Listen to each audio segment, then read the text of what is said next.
When you look at yourself, or even better, when you talk to yourself about yourself, what do you say? What are some of the adjectives that come to mind?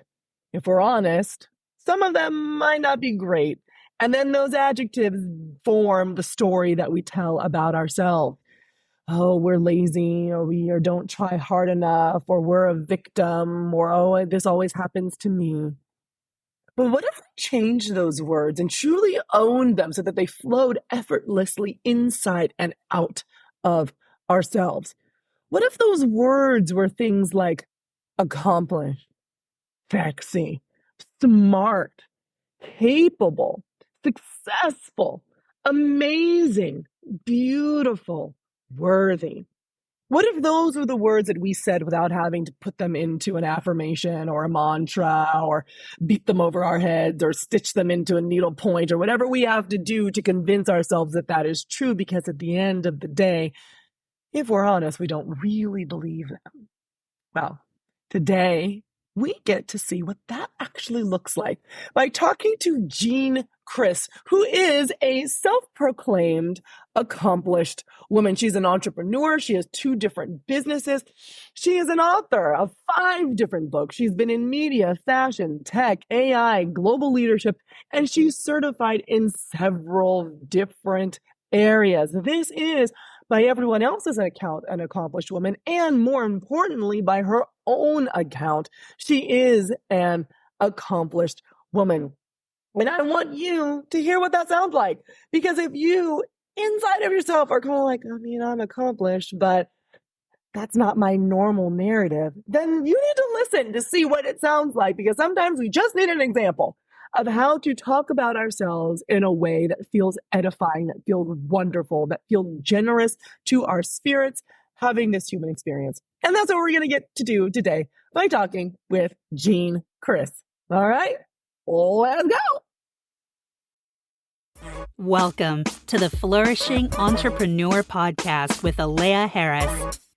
If you're looking for actionable ways to overcome communication and differentiation challenges by sharing radically authentic stories, you are in the right place. Listen in and learn how to stand in the power of your unique narrative to transform your personal life, business, and workplace culture. And now, your host, award-winning international speaker, strategic storytelling consultant, and Japanese whiskey lover, Ruby Coral's mom, Alea Harris.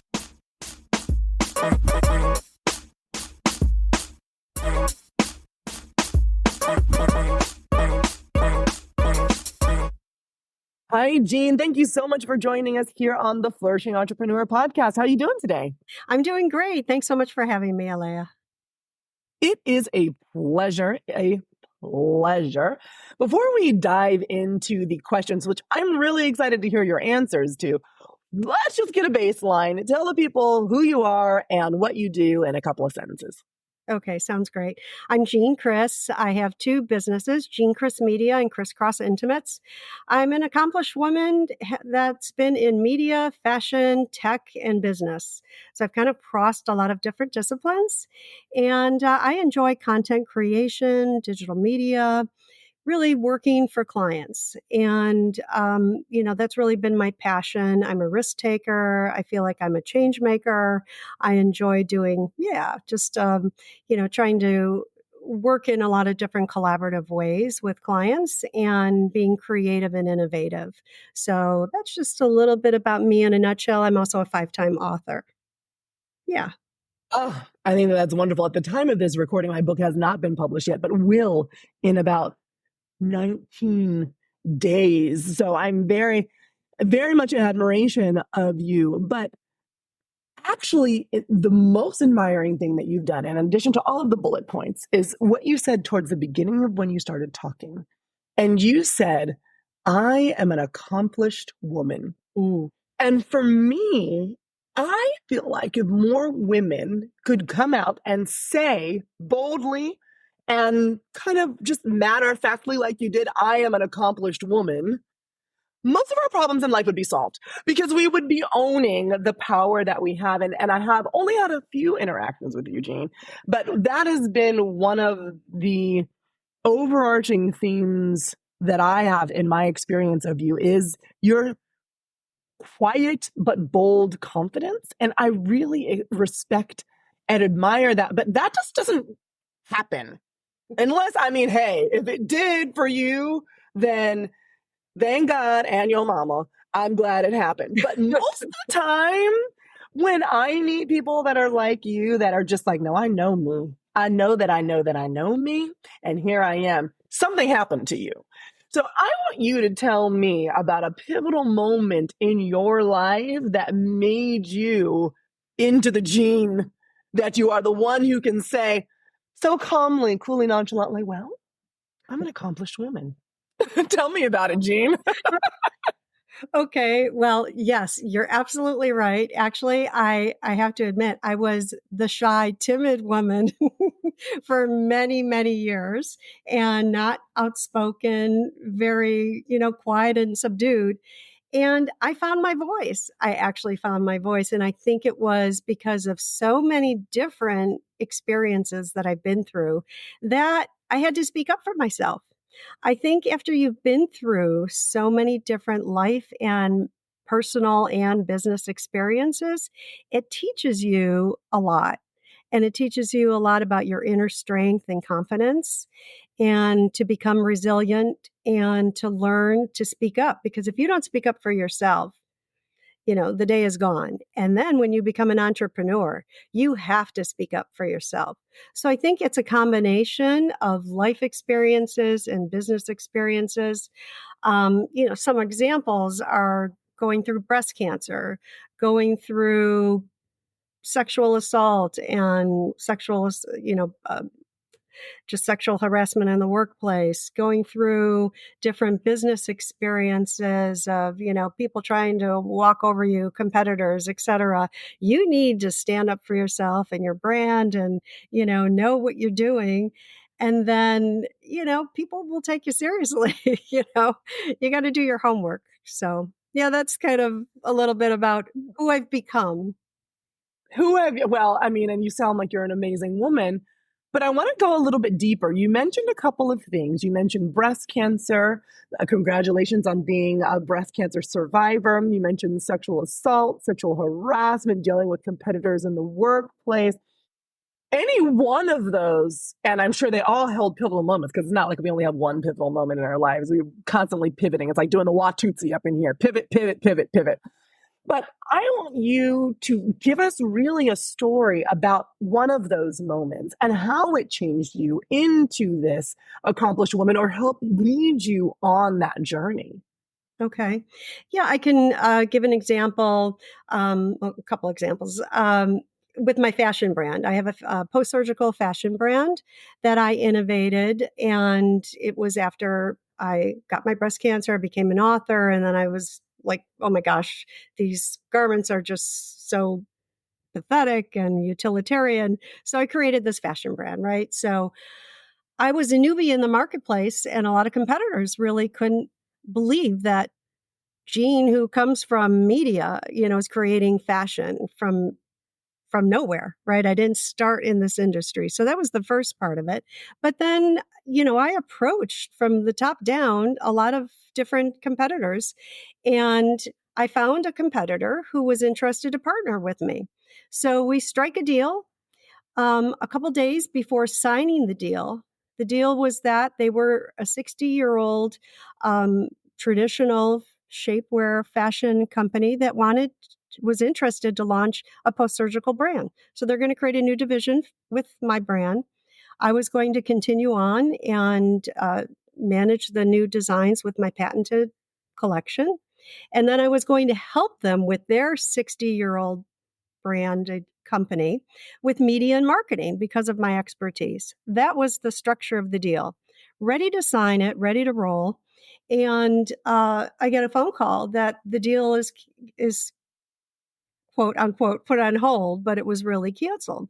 They said they had a company restructuring going on. They needed to postpone it. Well, guess what? That restructuring announcement never happened. The rescheduling never happened. And that's when I realized that, you know what? It's a competitor just wanting to know what I was up to, looking at my patent designs, et cetera, et cetera. And they're threatened by me as a newbie in the marketplace. And that's when I realized, you know what? I'm doing things right. I don't need to be scared of them. They're scared of me. And that just helped me to become more confident with what I was doing.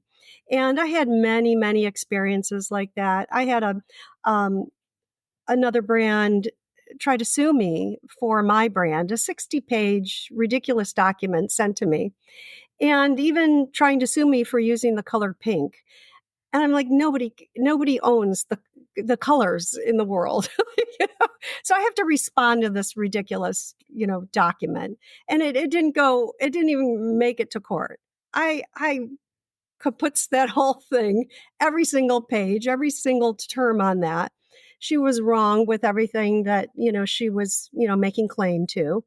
And, it just proves that competitors just will try to knock you out of the water in any way that they can. And another example is I'm seeking $1 million to put some new designs into play. Yesterday, I was supposed to sign that deal with a new angel investor. Well, the discussions that we had and then the contract that came through yesterday were night and day, so they were not what they were supposed to be. And so I walked. I mean, you have to have that ability to know what you want and how the deals are supposed to be structured. And, it's not just competitors, but it's even new partners that you're supposed to work with, that you need to know how to manage your business and what to ask for and what not to ask for. And that's just really been some pivotal moments in my career that it doesn't end. You just keep learning and growing from those. And it makes you, I think, a smarter business person. More accomplished. Wow. More accomplished, a more accomplished woman. I love it.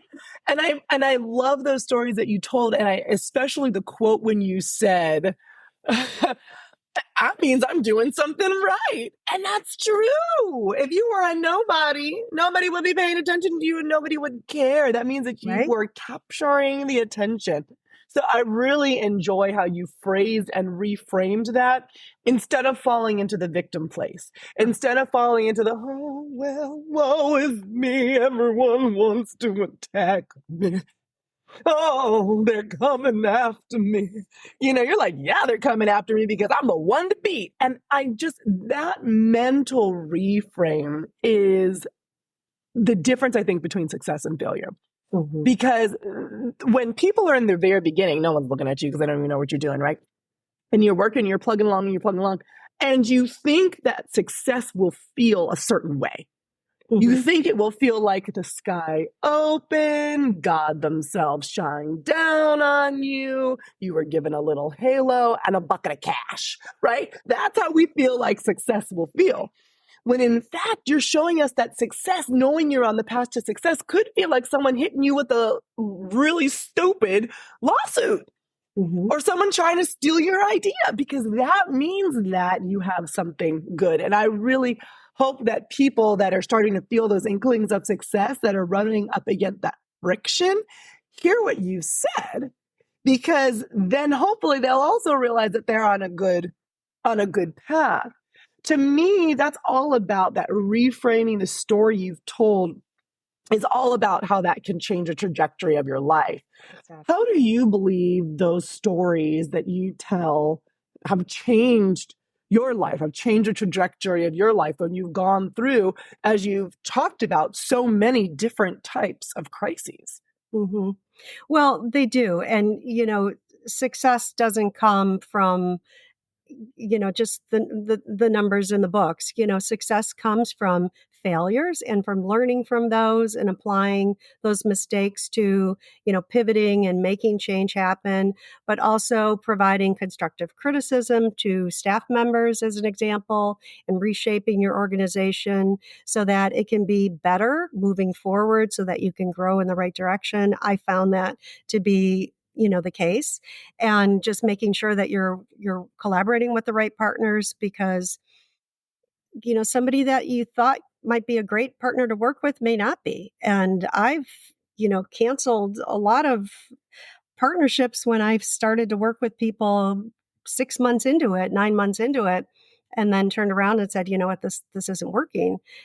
So I think, you need to know when to call it a day and when to say, okay, this is moving forward, but we need to either pivot and make these changes, or we need to, just say bye-bye.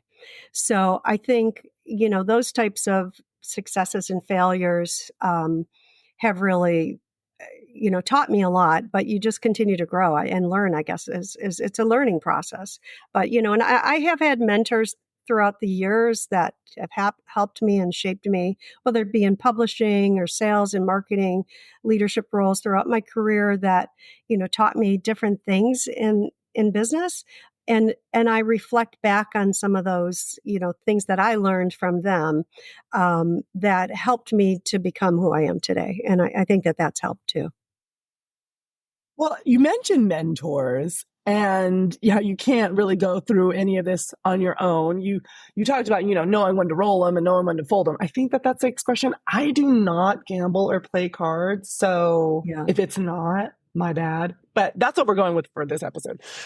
But how have your mentors helped guide you through some of these experiences? Because yes, as an accomplished woman, I'm sorry, wait, no, let me try to say it like Jean. I'm just like, an accomplished woman. It's what I was. As this accomplished woman, you are not an island of one. So how have you worked with guides? And truthfully, as you've been more accomplished, it's even more challenging to remain coachable. How have you maintained your ability to be mentored and coached as you've gotten more and more successful? Well, a couple things. I gained my sense of humor back after I got divorced. And I think knowing, and I gained a lot more confidence just becoming myself again. I got divorced. I was widowed at first, and then I got divorced in my second marriage. And I wasn't myself in my second marriage and kind of stuck in a bad place. But anyway, I gained my confidence back, and I gained my humor. One of my publishers in the publishing industry taught me that there's a lot more fish in the sea. So what he meant by that, and we had a lot of laughs about this because, if you had a client that things didn't work out with, go after and go chase, another new client, basically. But, it was meant in many different ways. I met a lot of sharks in this business, and I've met a lot of piranhas too. You just need to know when to turn and when to focus and try to build that relationship, and when to walk, as I mentioned. But some of my mentors have really embraced me, and they taught me how to teach me how to, create my first P&L. And that has stayed with me throughout, business. Some taught me how to work with just top CEOs of top leading companies. And so I've always been confident doing that. When I started my career, I called on top executives in the boardroom at General Motors. I started in Detroit. And, I was the only woman calling on all of these executives selling, computer hardware and software. So when I moved to the Northeast and, started calling on computer executives, I was very confident calling on whoever I was talking to about whatever product I was pitching. So now having my own brands, it's the same thing, and same thing in fashion. I had no problem calling the top executives at Wacoal and Natori and whomever to try to get my foot in the door. And that's what I did. And you build relationships. So I think, having mentors and then building upon that, creating an advisory board is very helpful. And that's what I did. I selected individuals from all different categories: finance, distribution, sourcing, just a lot of different categories to shape the right type of organization to help me build my brand when I first started. And so, that really helped me get launched as well with my fashion brand. So those are just some examples that come to mind. Yeah. So up until this point, we painted the image of Jean Criss, superhero. I don't know about that. You have your origin stories, you're the super accomplished woman, but I want to go a little bit deeper with you and have a better understanding of what are the things that you had to move through that limited you, the limiting beliefs, the limiting behaviors that maybe almost made it so your superhero story wasn't written. What are the things that you maybe are dealing with now or have dealt with in the past that you've had to intentionally confront to be this accomplished woman? And how did you confront them so that others can learn to do the same? Yeah. Well, one story I can share with you is I was widowed at 28 years old, and going back into the workplace was very challenging. I felt very alone and abandoned. And when I took about a month off, and when I went back to the workplace, I was in the computer software industry at the time. Um, People didn't know what to say and how to treat you, and it felt very, you know, either they were saying the wrong and sensitive things. I know they meant well, but it just came across really wrong. So, and then if you really wanted them to, really be understanding and empathetic, and you didn't hear that from them, and they were kind of rude and crass, you just realize that, what? You're not my friend. I don't need this. I need to move on and we need to move forward. I'm trying to move forward in my life, you know? So you just learn to just defriend those fears and defriend those individuals and ignore the ignorant. And that's what I did. And that started to help me become more confident in who I was and become more resilient and stronger as a person. And that just built year over year, I have to say. And it helped me to move my career forward in an upward trajectory in media, publishing, tech, and I just kind of built on that. And it wasn't about having a personal life or not. It was just about I found my happy place and was able to be happy from within and then be able to move forward in my life. So that was something that really, resonated with me. I don't know if that answered your question. Hey, I'll take the answer that you are giving me. This is all about you sharing you with me and in turn with everybody else that's listening, with the world, so that we can get to know a little bit about you, yes, but also the way that human beings work is when you go through something, it lets me see how what I'm going through can be changed, shifted, modified, transformed based on your story. So that's the power of story and storytelling in general. And I want to know if you, as you're developing this amazing story of yours, fast forward and you think about the story that you want people to tell about you when you're gone, what story would that be? Would it be of the accomplished woman or would it be something else? Well, I actually have this poster that I love, and it says, "Be the kind of woman when your feet hit the floor each morning, the devil says, 'Oh crap, she's up.'" I have touched so many lives and worked so many different diverse industries and technologies. I just continue to give and share, and that is my makeup. I mean, that's who I am, and that's what I enjoy. I mean, I want people to remember that, I really embrace what I work on. I'm very passionate with what I do. And, that's what I want people to remember. I thought about this when you asked me. I also want my kids to be able to describe what their mom does for a living. When I became an entrepreneur, they were, 10 years ago, they were fairly young. And I remember that they couldn't really describe what mom does for a living. And I kind of chuckled and it was kind of humorous and it didn't matter. But, when eventually I'm gone, I hope that they'll be able to put a better wrap around it. Yeah. It's so funny. The people that are closest to us often can't describe what the heck we do. Right. They're like, I mean, there's money in the banks, so she's doing something, and I know it's legal. But other than that, I really can't tell. She sits. I think if my daughter had to describe what I did, she would say, and she's 2, mind you, about to be 2 in November. She would say, if she could articulate like this, mommy sits and types with the ring light on, shining on her all day and talks to people. She talks to people loudly and types with a ring light on her face all day. That's what mommy does for a living. So we'll see how that defines itself and becomes more articulated as she grows up.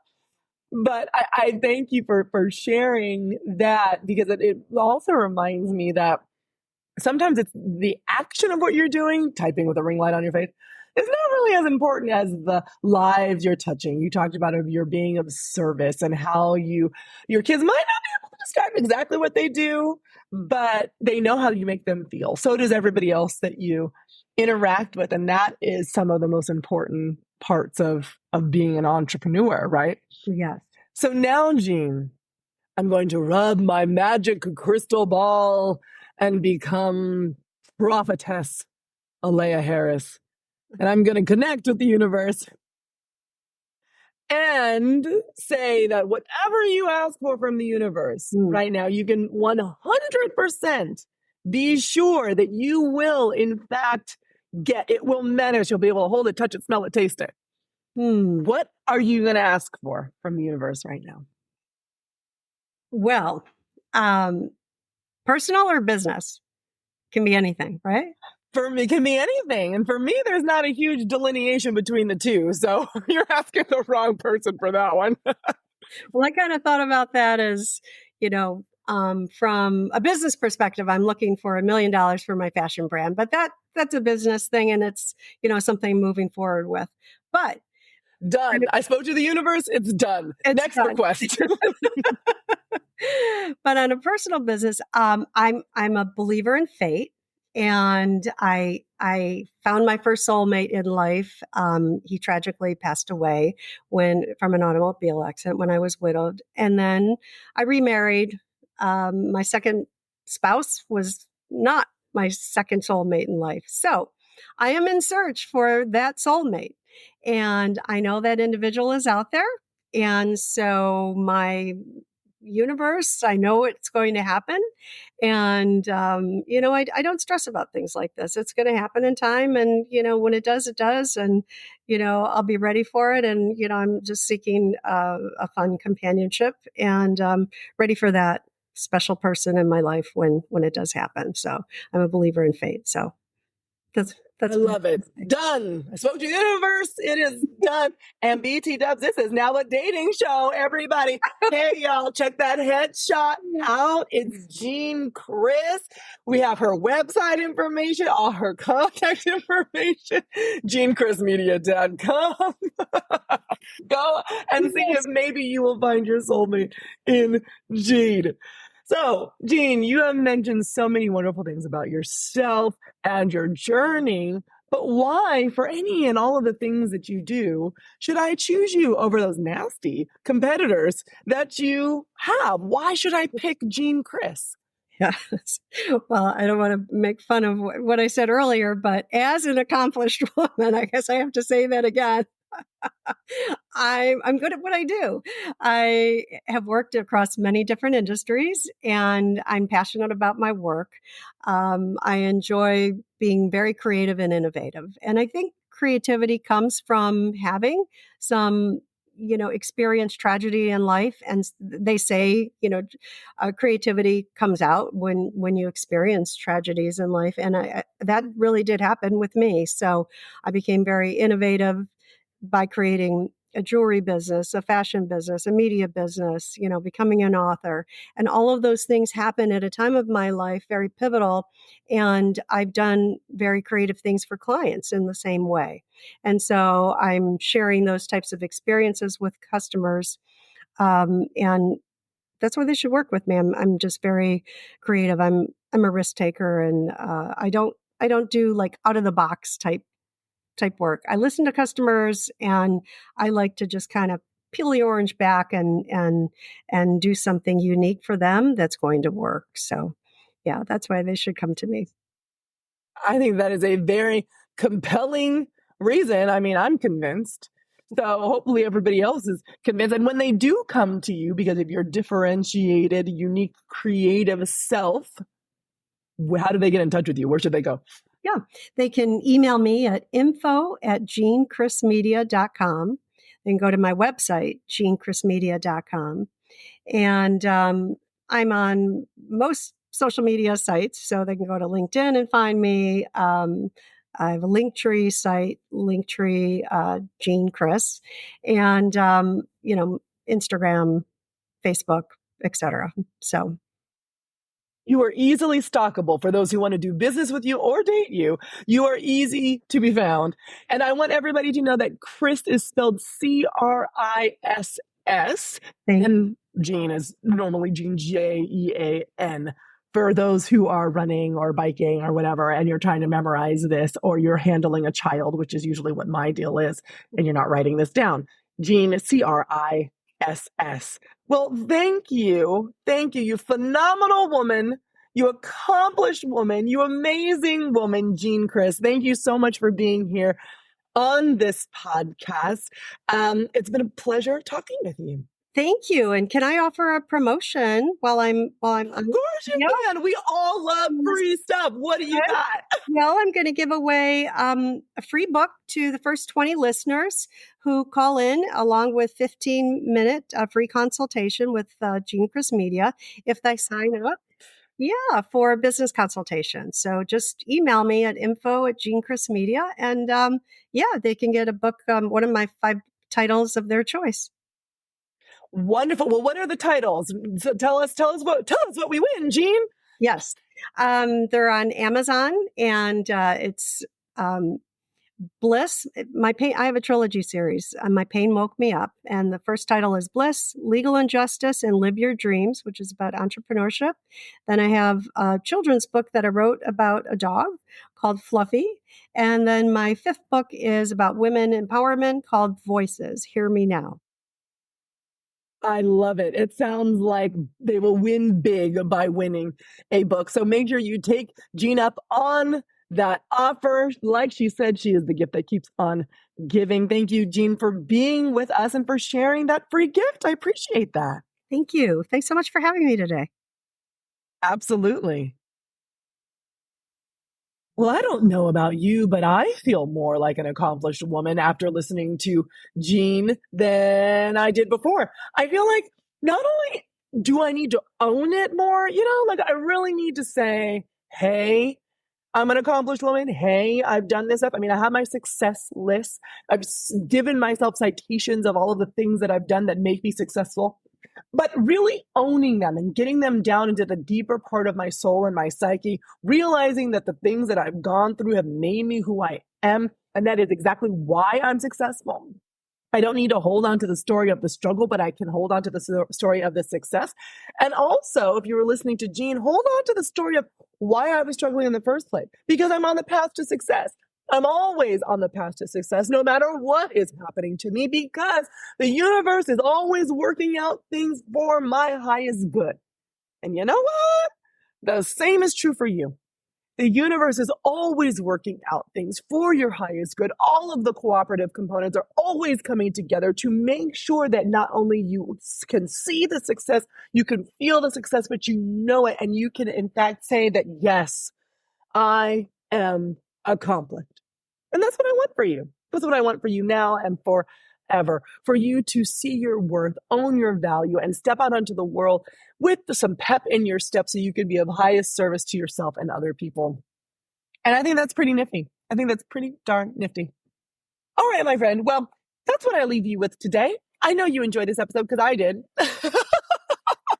And I hope that you like, subscribe, go ahead, follow, do all the things. Send me a carrier pigeon. Email me at alea@aleaharris.com if you want to chat some more about this episode or anything else going on in your life. I am all ears. Go on ahead. This is the Flourishing Entrepreneur Podcast. My name is Alea Harris, and I'm sending you now and forever lots of love, light, and abundance. All right. Bye for now. Thank you for listening to this episode of the Flourishing Entrepreneur Podcast with Alea Harris. Vibing with what you hear? Leave a 5-star review to spread the love and be sure to click subscribe. We wish you love, light, and abundance. See you next time.